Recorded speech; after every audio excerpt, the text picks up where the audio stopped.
All right, Josh, thanks for the session today, bud. Just want to kind of summarize what we chatted about, remind you of a few things that we talked about that were kind of finicky little details, so you don't forget them necessarily and have them all in one place. So we started over at the chipping and pitching green.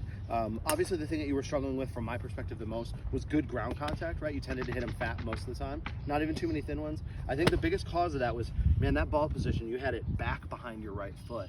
And for these little shots, that just means you have to not only kind of lean the leading edge down, but you have to just catch that ball absolutely perfect, or you're going to hit those chunky ones that we don't necessarily like. So I think that was one of the biggest things that had a good impact. Got that ball, exactly kind of in the middle of our stance. If we're really trying to flop it, we can even put it forward in our stance.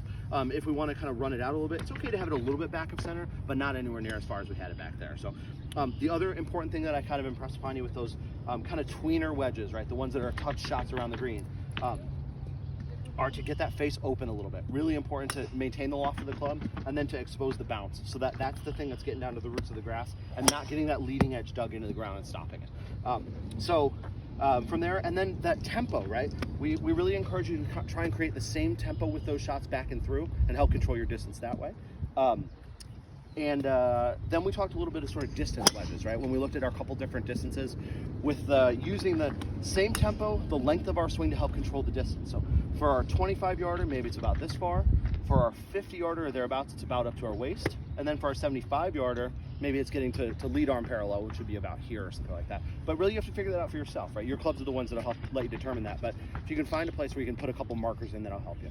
And then that last thing we did really was looking at our driver and using that drill to help remind yourself to close the face in the ways that you need to. So starting this way with the face very slightly open, our left foot a little bit forward of our right, face open, really just encourages you to make sure to really turn through and allow that hand to release, which is sometimes a challenge for you, especially with your driver.